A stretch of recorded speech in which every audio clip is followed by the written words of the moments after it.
I really can't picture what I'm doing 20 years from now.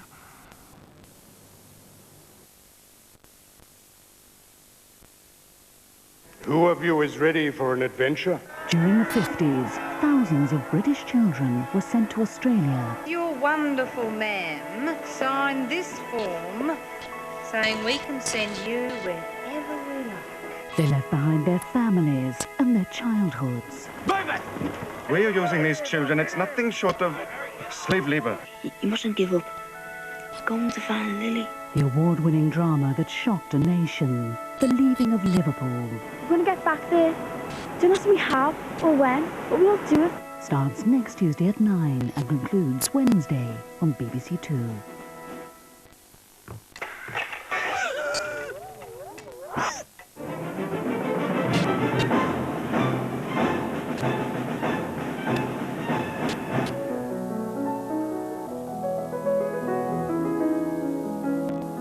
I could say Bella, Bella, even say Wunderbar.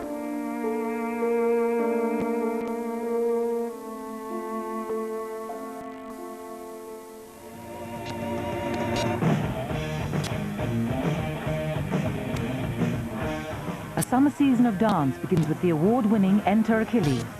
Thursday, 11:15, BBC Two.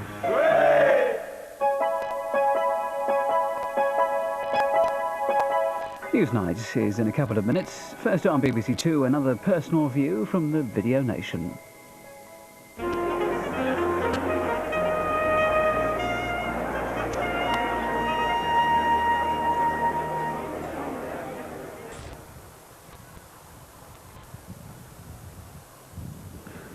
When I was clearing out my attic, I was looking through all my some old toys and stuff laying about, and some this, that, and the other, paperwork, all this sort of thing. And I come across something very interesting. This is a wee soldier I had from when I was young. I've painted him myself. It says a lot about how deep the conflict in Northern Ireland runs, because I had this from a boy. This is a soldier. He used to be a Japanese soldier. But he's painted with a green uniform, a black mask, with a Union Jack in his hand, or a Union flag, whatever you care to call it. I have him converted into an Ulster loyalist. Now, I must have did this when I was about, I don't know, I suppose 12 or so. And I was very young when I was drawing these soldiers. To me it says something. I mean, this is a Japanese soldier originally, out of a wee box of Japanese soldiers that you used to get. And here we have him converted into a loyalist masked man.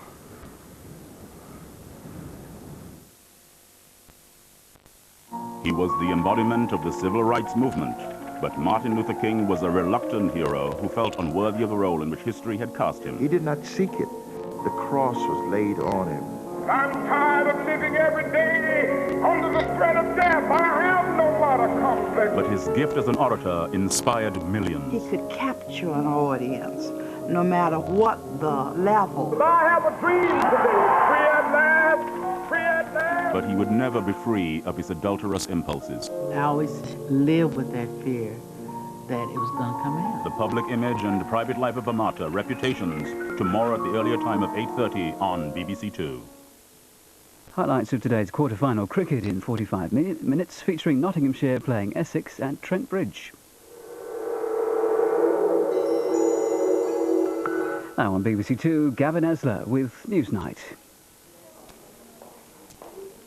The parent's dilemma. Do you immunise your child against measles, mumps and rubella or not? New claims tonight will add to the worries about possibly serious side effects.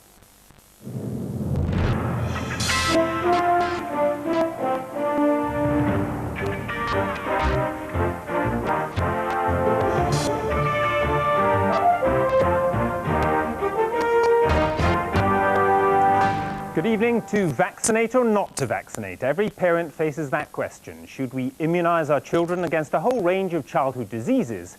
Or do we fear the side effects of the vaccinations themselves? Tonight, a leading medical researcher tells Newsnight he's convinced there is a link between the jab for measles, mumps and rubella, MMR, and two debilitating illnesses, Crohn's disease and autism. We'll be assessing the implications with a doctor who says the research is far from conclusive, and a campaigner who believes the vaccination should be withdrawn immediately. Turn again, Dick Whittington. The government is planning to create a new mayor of London for the 21st century, plus a local assembly. But do Londoners want a southeast version of Scottish and Welsh devolution, or merely someone to make the trains run on time? The Minister for London debates the capital's future with council leaders. And the Cypriot fisherman who knowingly infected his British lover with the AIDS virus. Can you make laws to force lovers to behave responsibly?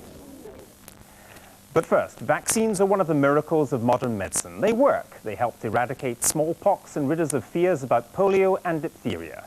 It is now possible, and most doctors would say advisable, to vaccinate children against measles, mumps and rubella. These can be serious illnesses, and indeed the Court of Appeal has just considered the case of a girl who suffered devastating brain damage from measles because she was not vaccinated. But there is now evidence that the MMR vaccine for measles does itself have risks, and there are suggestions that the government may be dragging its feet in assessing the dangers. Our science correspondent Susan Watts reports. Francis Hamlin is 13. He's contracted Crohn's disease, which began with arthritis-like pain.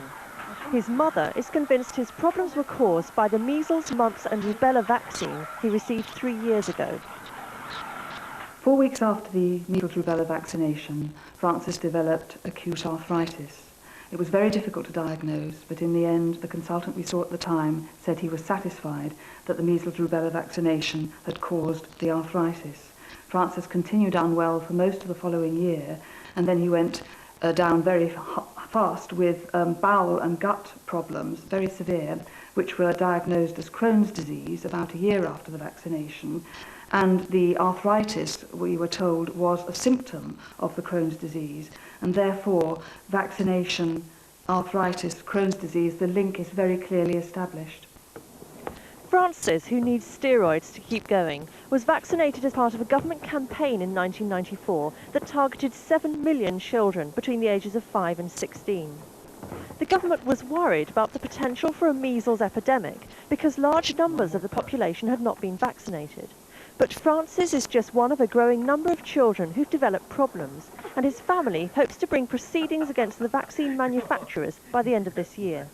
What we have seen again and again and again is the accounts of parents who have had children who've been perfectly normal up to the point that they were vaccinated, and then within a space of only a few weeks have become completely disabled in one way or another. And we feel, therefore, that the evidence at the front end, the blunt evidence, is very, very strong indeed. Obviously, it's got to be backed with scientific evidence, and here we're getting help from the team at the Royal Free Hospital, but also from scientists and doctors all over the world. Children in this country are now routinely vaccinated against measles, mumps and rubella between 12 and 15 months. Until 1988, doctors vaccinated against each disease separately. Since then, children have received a triple dose, protecting them against all 3 diseases in one go. We were looking for a virus that could get into human tissues. Doctors at the Royal Free Hospital believe this may be at the heart of the problem. Over the past few years, they've been looking at the measles vaccine as a possible explanation for a mysterious rise in Crohn's disease since the Second World War. The number of people with Crohn's disease has risen dramatically from virtual obscurity prior to 1940, reaching between 150 and 200 per 100,000 in recent years. The Royal Free team believes the introduction of the measles vaccination in 1968 is linked with these rising numbers. Now they're looking at the increase since 1988, when the new triple vaccine came into use. The scientists first published their fears of a link 2 years ago and voiced their concerns to government just before the 1994 mass vaccination campaign, questioning the wisdom of such a programme. It's emerged today that the same group has submitted 5 new papers for publication, confirming and developing their previous work, implicating the triple vaccine not only in a link with Crohn's, but another serious illness on the increase, autism. I'm very convinced The story, the science behind it is a thoroughly coherent and rigorous. It's biologically plausible is the word. It makes sense biologically. Data, almost all of them, show exactly the same finding, that the virus is there. In the last 10 years, scientists have learned a lot about the immune system and how vulnerable it can be to more than one virus working in combination with others, largely through intensive efforts to understand HIV. The Royal Free Team appears to be suggesting it's the combination of viruses in the measles, mumps and rubella vaccine that's causing problems. The measles component of the MMR vaccine appears to weaken the body's immune system, opening the way for the live mumps and rubella viruses to wreak further damage as they seek out nutrients in the blood-rich regions of the gut and the brain. The team here says that whilst the science has moved on since the introduction of the triple vaccine, government policy hasn't. If it is the onslaught of 3 live viruses on a child's immature immune system that's behind the rise in both Crohn's and autism, the scientists want the government to look again at how we vaccinate. I think one of the troubles is the vaccine committee is largely made up of people who are committed to vaccination. And this vaccination has made dramatic changes. Getting rid of smallpox is a real scourge. But you have to sometimes look at the world from a different angle or a different way, and perhaps then you will see that there's a different problem. And I'm not sure, I think they're enthusiasts, and they need 1 or 2 people like me, sour or grape, saying, hang on, do you think this is the right thing? Should you try this, or should you think about that? Do you think then that we should be exposing 3 to 5-year-old children to this second round of vaccinations? There has to be a concern as to whether it's really necessary. These are live viruses being given, and the way you handle repeated exposure to viruses is not simple. Vaccination looks a very easy strategy, and I think it may be a great deal more complicated than it appears.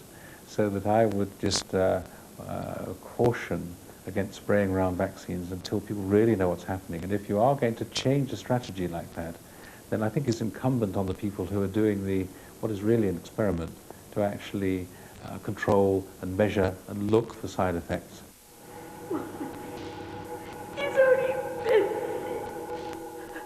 But the message the government wants to get over is that measles itself can kill. The government is deeply sceptical of the Royal Free work. In a statement, the Chief Medical Officer said, a rigorous scrutiny of the evidence established that there was no link between the MMR vaccine and autism and Crohn's disease.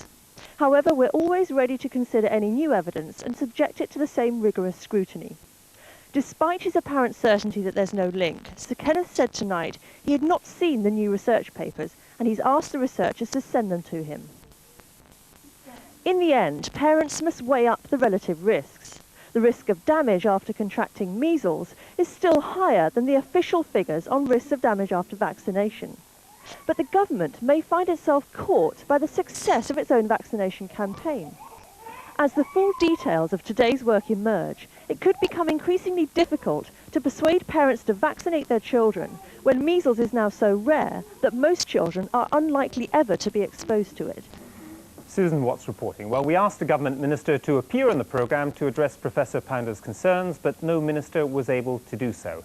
However, I am joined by Jackie Fletcher of JABS, a campaigner on the MMR vaccine, and Dr. David Ellerman, a paediatrician and immunisation coordinator. Dr. Ellerman, can you give us your assessment of the research from the Royal Free Team? It's very difficult to say anything about the research they're talking about now because it hasn't been published. The first I heard about it was when somebody rang me about an article to appear in Pulse. Without seeing the papers, without being actually able to analyse how they reach their conclusions, it's impossible to comment upon it. It is worth pointing out, though, the previous paper they produced was subject to a lot of criticism, both in this country and abroad, by both regulatory bodies and clinicians, and there are very few who would accept their conclusions, and no country in the Western world has changed their policy on the basis of that research. There was some quite blunt language in that report, suggesting that the anecdotal evidence at least is quite compelling, that there are 5 or 6 referrals to the Royal Free every week of children perhaps displaying this kind of link. Now, is that scientifically credible at all, or at least worth giving doctors pause for thought when considering vaccination? At the best, it is something that might give one pause for thought. What a lot of us are concerned about is, back in the late 70s, There was a scare about pertussis vaccine based on anecdotes. The pertussis vaccine fell into disuse in this country, was withdrawn in Japan, and lo and behold, there was an immense increase in number of cases of pertussis, that's whooping cough, and deaths. As the vaccine came back in, those disappeared. And the research actually showed that on the whole, the concerns were not well founded. Let me go to Jackie Fletcher in Manchester. Do you accept that there is a problem with all of these reports, that one can scare people into doing things which are, in the end, not scientifically justified and not in the best interests of the children of Britain? Well, what concerns me is even when the Department of Health are aware that vaccines are causing problems, and they recently, you mentioned that the measles rubella campaign of November '94, from their own figures, 7 million children were revaccinated between the ages of 5 and 16. These were children with well-established track records of good health. The Department of Health stated themselves in the leaflets going home to parents that side effects would be even less likely with the booster dose. And they always refer to side effects as being 1 in a million for vaccine encephalitis. So from 7 million school children, you'd expect a very small number of severe reactions. They've actually acknowledged 530 severe reactions. Okay, but do you accept that there are great risks from not vaccinating children? We heard about that case in the Court of Appeal today, and that is the dilemma for parents. They try to take the best advice, and they know there are risks whichever way they decide. Well, what we're calling for as a JABS group is not to stop vaccinating. We're not anti-vaccine, we're anti-damage. And with the high numbers of families coming forward reporting severe problems after the MMR, I mean, it keeps being referred to as anecdotal. We're not talking about 5, 10, 20. We have over 800 families reporting severe problems to us with all vaccines, over 400 just with the MMR alone. And considering they've only given the MMR to, I understand, about 8 million children, that again throws out the 1 in a million. Okay, but would you like to see the government simply withdraw the vaccine today? Is that what you'd like? Right, what I would like is for them to suspend the remaining MMR. The other two have already been withdrawn because of links with health problems, and go back to giving the vaccines as separate components, so the children are still protected from the diseases, but in a more sensible, cautious way, while a proper investigation is undertaken with the children already reported as severely damaged. Let me bring in Dr. Ellerman on that. Is that realistic? Is there anything? The reason they're combined is to reduce the trauma to a child. 1 injection, most people would suggest, is much better than 3 injections. I think one of the things that is puzzling me is there are things that are getting confused. The original research produced by Andy Wakefield was implementing measles vaccination, which was introduced in '68. The MMR only came in '88 in this country. Now, I think if you want to blame the combination, it's not in keeping with what he was originally suggesting. But you said the trauma of 3 injections. Obviously, the trauma of those kind of diseases, if there was a link Crohn's disease and autism, is obviously much greater. I mean, what would it take for it to become advisable for the government, for example, to separate these into 3 injections? If there was good evidence that by giving the 3 injections at once, you caused more side effects than separating them out, and we're not talking about a bit of a sore arm or a bit of a temperature, but major reactions that have been claimed, then it would be reasonable to take them apart. It's worth pointing out that MMR has been around in the States now for about 25 years, I think. And in Scandinavia, they've used the 2-dose MMR schedule now for over 10 years. So although these are new things to this country, there's a lot of experience in other countries. Mrs. Fletcher, are you reassured by any of that, less worried? No, not at all, because I know that in the States there's a vaccine damage payment scheme over there. In Japan, where they pioneered one of our MMRs, they've had such a high incidence of side effects that they will only give it as separate components. If that's good enough for the Japanese, it should be used as a precautionary measure. We're not talking about 3 injections all in one day. Again, it's given the nature of the vaccine for the child itself. The rubella vaccine is incorporated into MMR, and yet I'm sure the doctor will agree, no child under 10 is in danger of pregnancy, and yet only people at risk of pregnancies are in danger from the rubella disease. It can devastate the unborn baby. Vaccinate the people that need it. Jackie Fletcher, Dr. Ellerman, there we must leave it. Thank you very much. Now tonight's jobs vacant and help wanted ads wanted a mover and a shaker forging partnerships and getting things done, salary by negotiation. That at least is the Deputy Prime Minister's definition of what it will take to become the new Mayor of London as the government unveils plans for 3 months of consultation towards a new relationship between 5 million London voters and local government. The successor to Dick Whittington will perhaps look more like the current Mayor of Paris or New York, directly elected and with enormous political clout. Martha Carney reports on what has been called the ultimate Balkan nightmare of 33 London boroughs in search of a leader.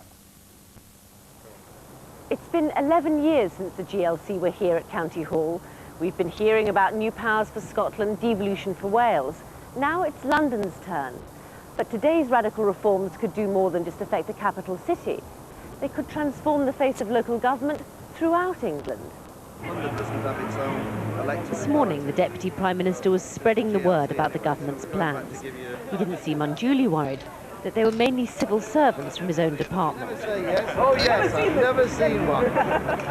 Londoners are to be consulted over the proposals for a directly elected mayor and a new slimline assembly.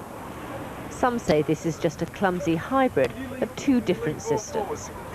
It looks like a messy compromise. Isn't there inevitably going to be It's not a messy compromise. I know you're Newsnight now. As soon as you say that, how can it be a compromise to have an elected assembly and an elected chief executive? It's new. We shouldn't resist new ideas, and we're going to see how that can reinvigorate the strategic decision-making rather than all the quangos that have been acting in the name of London, of which Londoners have no influence over. We're returning democracy back to the people of London.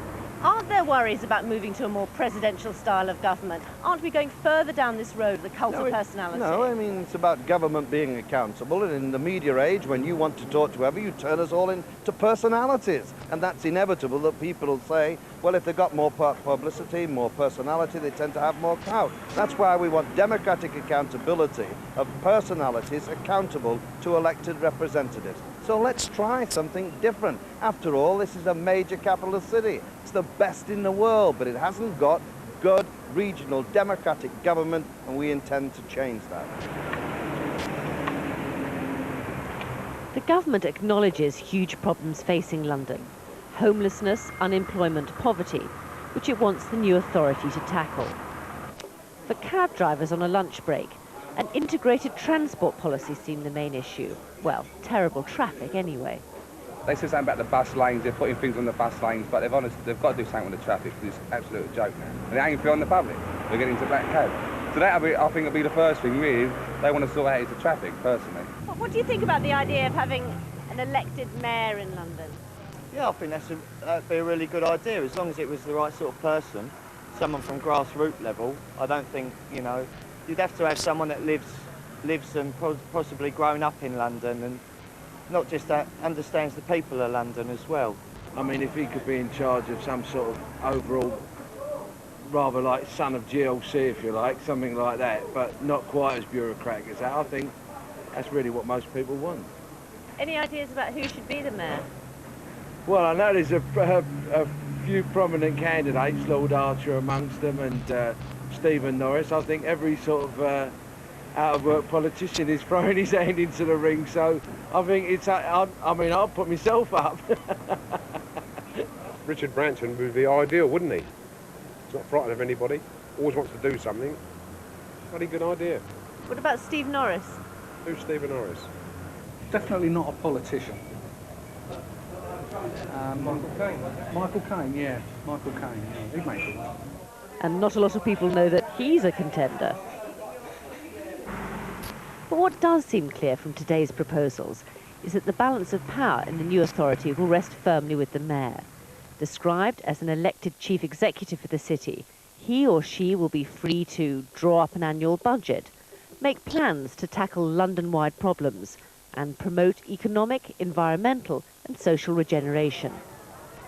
The Assembly, for its part, is envisaged as a small body of some 24 to 32 members who will represent the interests of all Londoners.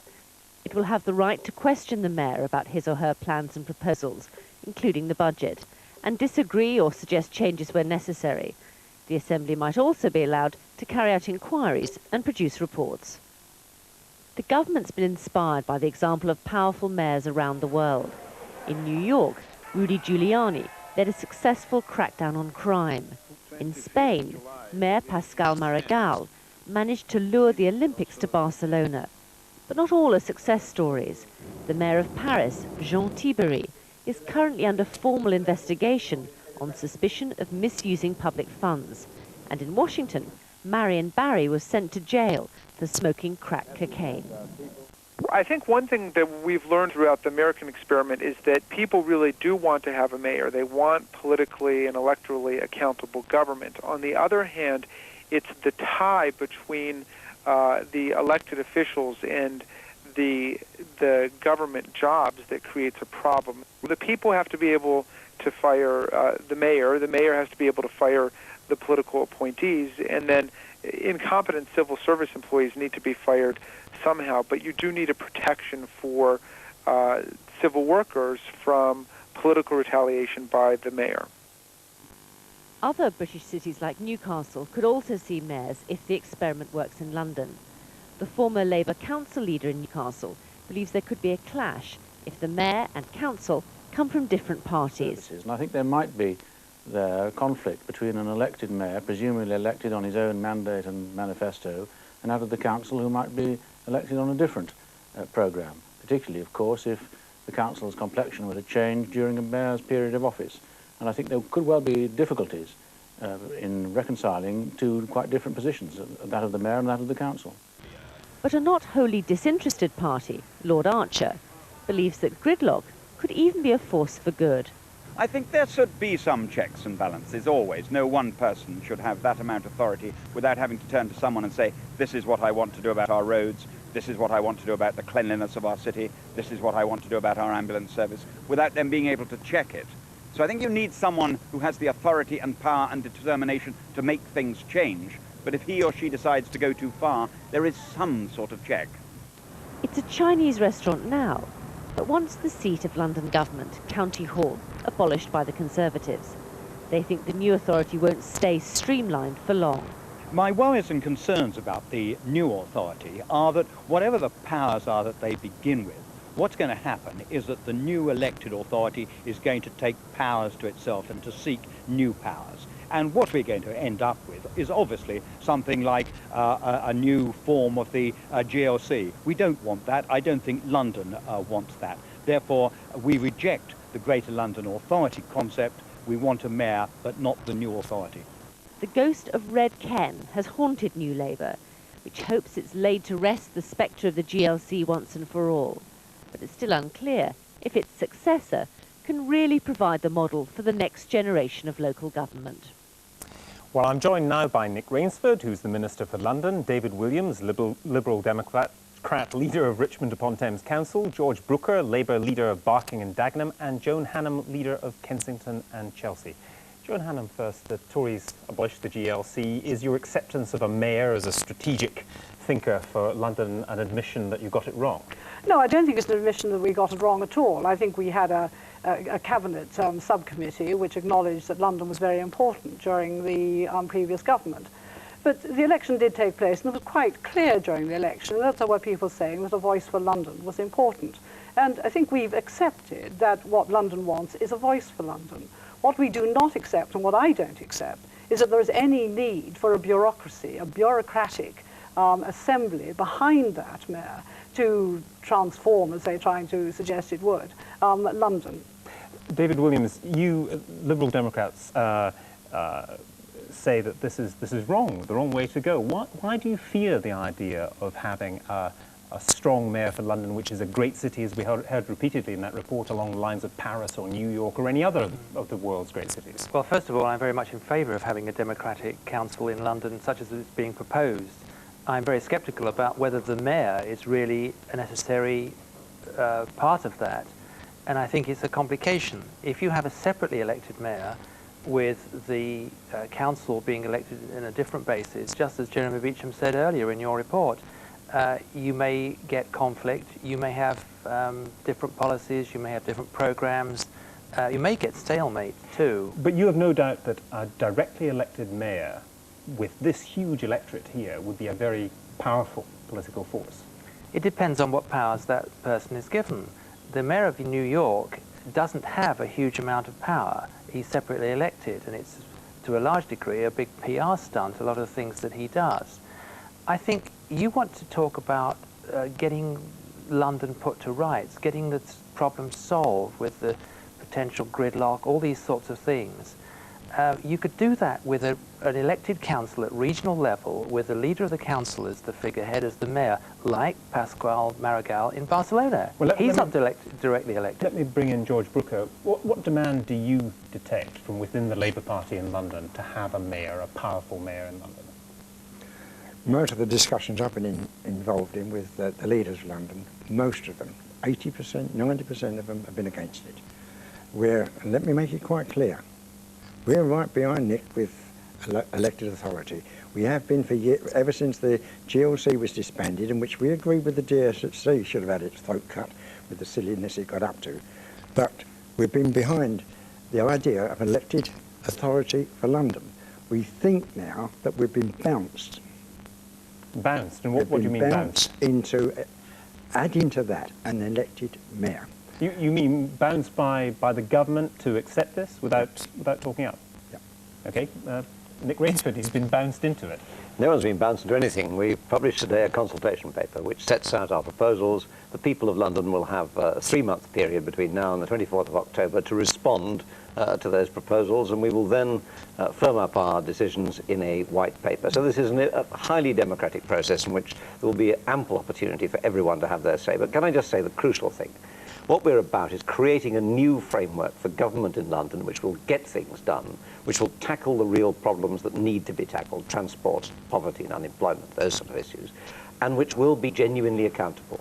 And I have to say, you've seen from the film, you've seen from examples elsewhere, that if you have a powerful mayor, which we believe is important to get things done, there is a risk, if that person is not accountable, of the kind of corruption that's occurred elsewhere. So the Assembly is a vital ingredient to keep a check on the mayor. Okay, the two together are crucial, and they are the blueprint for the future. We'll come on to the Assembly in a moment, but George Brooker's point was that if you start consulting your own people in London, 80% of them will say, we just don't want this, we don't want this mayor. I don't read that at all. I saw the poll on Carlton Television, if I can quote another channel, this evening, showing that 72% of Londoners backed the proposal that we put forward today. Let me get it clear, I'm saying the people that make up the political party. I'm not talking about the public as you do.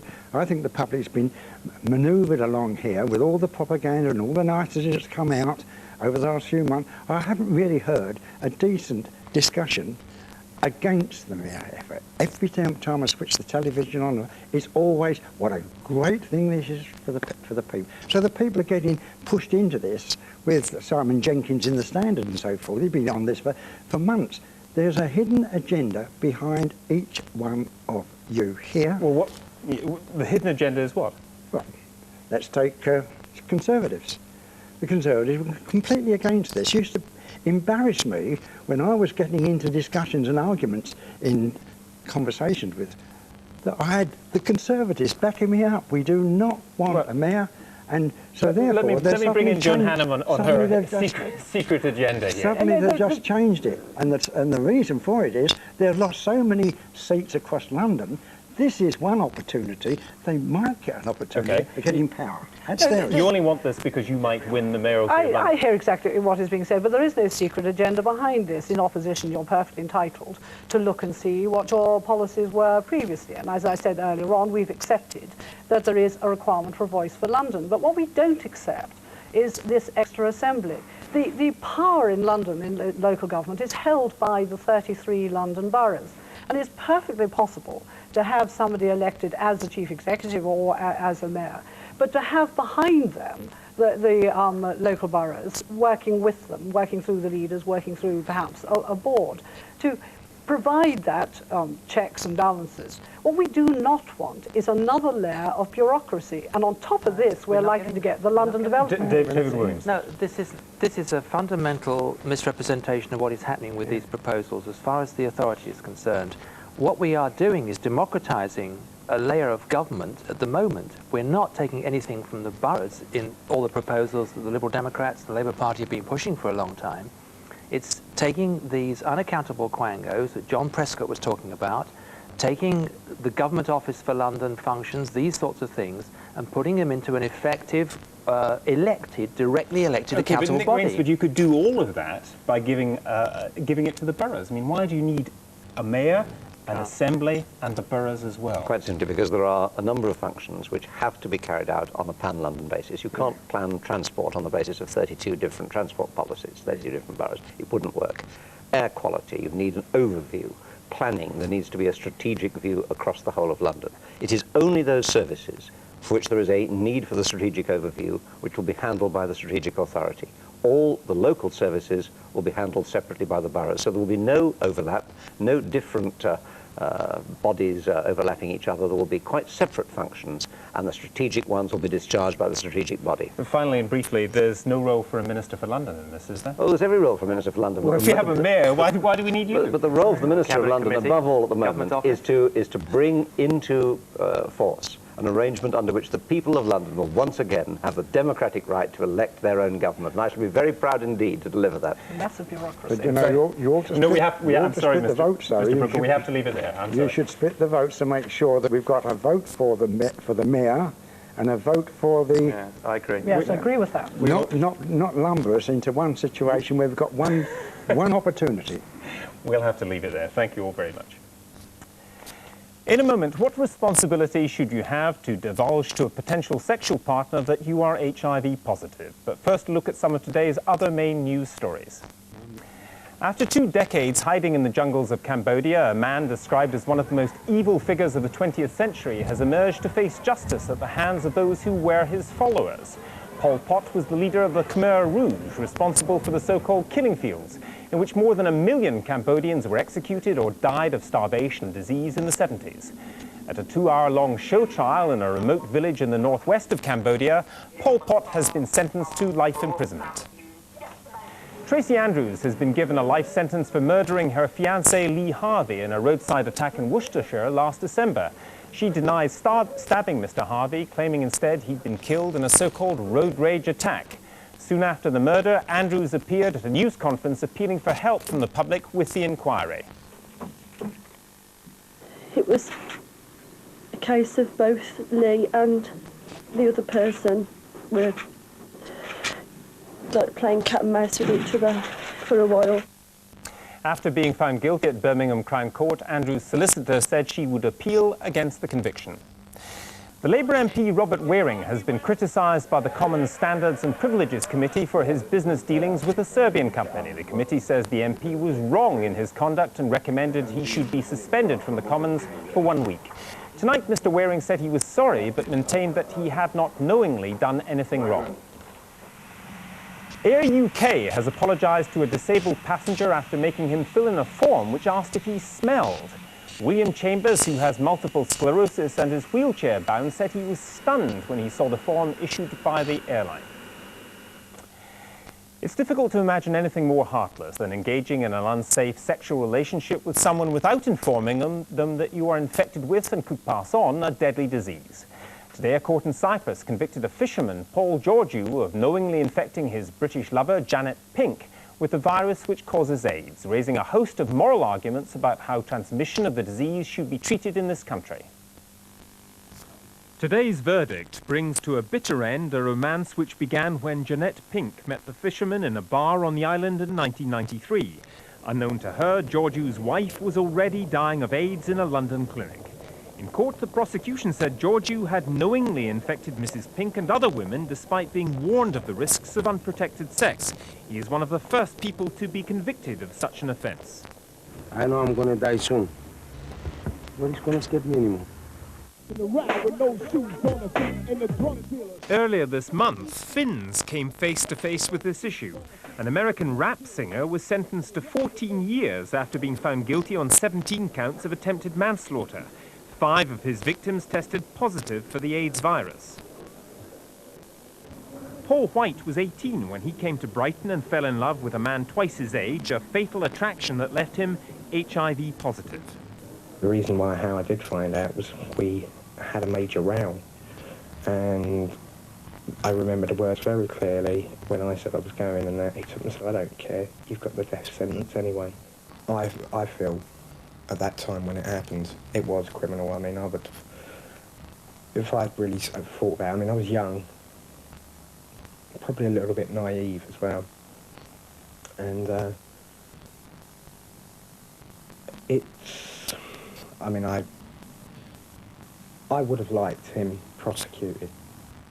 In the UK, there's no specific offence which covers the transmission of HIV or indeed any sexually transmitted disease.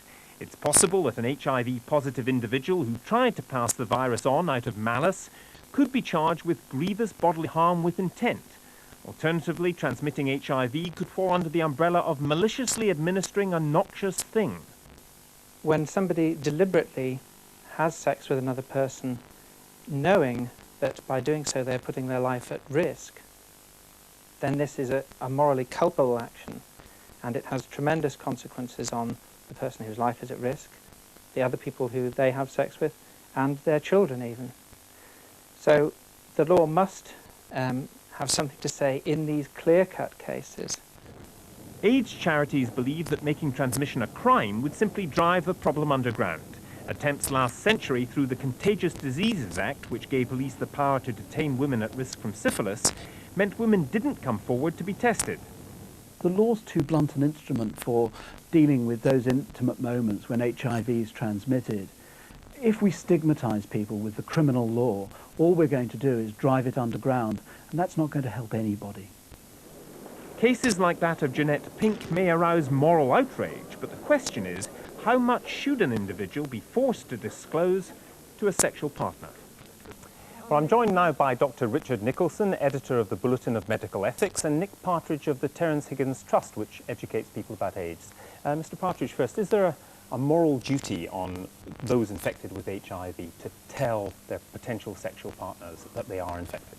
I think the vast majority of people with HIV take their infection very seriously and do talk to their partners about their infection. But you can't really legislate about that. We know that the general response to a positive diagnosis, which is devastating for everybody, is to see a real drop in any sex drive and to reconsider your whole life and your whole outlook. And the vast majority of people with HIV act deeply responsibly. But you haven't, with respect, quite answered my question, which is, do you think there is a moral obligation? Most people, for common sense reasons, do tell their partners, but is there really an issue of morality here, a very important one, that they should do? Yes, I think that there is a moral responsibility to tell your partner. I also think there's a moral responsibility for those who don't know whether they're infected or have not been tested to look after their own health and to ask real and probing questions. Dr. Nicholson, can you comment on this area of moral responsibility and the sense that one cannot possibly have consensual sex with someone who, if it's not informed consent, in fact, if people don't tell the truth about their HIV status? I think that's absolutely right, and the consent is obviously an absolutely vital part of any relationship. If one is deceiving one's partner, then it's not the basis for any long-standing relationship, of which one would hope that sexual intercourse was part. And certainly the moral duty is there, because if one does not tell the partner of risks that they face, then one is submitting them to an unconsented risk which might result in death. But do you see no difference between those who are HIV positive and don't tell their potential partners and a criminal, basically? I see very little difference. If somebody knowingly is attempting to pass on HIV to their partner, if they have the intent to pass it on, and there are just a few cases worldwide where this seems to be happening, then I think that already counts as a criminal offence, as the offence of grievous bodily harm. And I think that one has to not ask for any new law in this country, just recognise that there may occasionally be situations where the present law, which we've had for 150 years or more, ought to be applied because people are intending to harm their partners.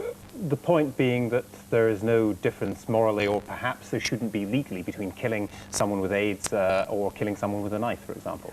I think there is a very real difference in as much as the transmission of HIV is in the most intimate and loving and sexual environment, whereas somebody brandishing a knife or a gun is a very violent act. I do agree that there are circumstances and there are laws that already exist which can contain, can be used where there is the very rare occurrence of willful and continued attempts to transmit HIV. But what we need to do is create an environment in society in which people with HIV feel more able to talk to their partners and to be open about their status. And until we confront the prejudice and the stigma that exists around HIV, look at the example just last night of the tragedy of the MP who took his own life in Scotland because there were just rumours that he was HIV positive. Right, I think everybody will understand that point, but surely society demands that, for instance, in the Finnish case, where 5 women tested positive for HIV after sexual intercourse with that man there, that society demands that he be punished. And in that case, that punishment was there. I think there is also a responsibility for, why was it? So you agree with that punishment? Oh, that within the law, within that country, that seems appropriate. Within this country, there are laws that can be used to bring to book people who, that very, very small minority of people who act willfully and unfairly. But we've got to do that within a context in which people are encouraged to be honest about their status, in which it is not one of vindication. Let me bring in finally, briefly, Dr. Nicholson, what would then be appropriate punishment in the case in Cyprus, the Georgiou case? Because presumably, since this man is living also under a death sentence, there's little point in sending him to prison, is there?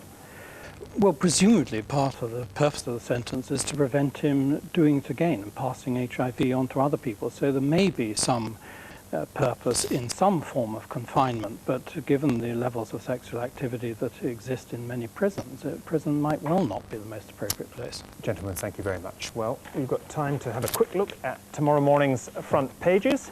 The Times leads on Tracy Andrews guilty of road rage murder. The Daily Telegraph, religious bias could be outlawed, and a Labour MP suspended for false declaration. The Guardian, Blair snubbed by royals, Queen and Prince Charles refused to open Welsh Assembly, constitutional row embarrasses Labour. The Financial Times, Bank Deputy Governor named, and Burger King put to flight in French food war. Well, that's all from Newsnight tonight. I'll be back with more tomorrow night. We leave you with pictures of a special soirée at number 11 Downing Street, where stars of the big screen dropped by on the Chancellor, Gordon Brown. The party was a celebration of the Chancellor's tax concessions to the British film industry in his first budget. Tomorrow night, the Blairs host their own star-studded bash at number 10. Good night.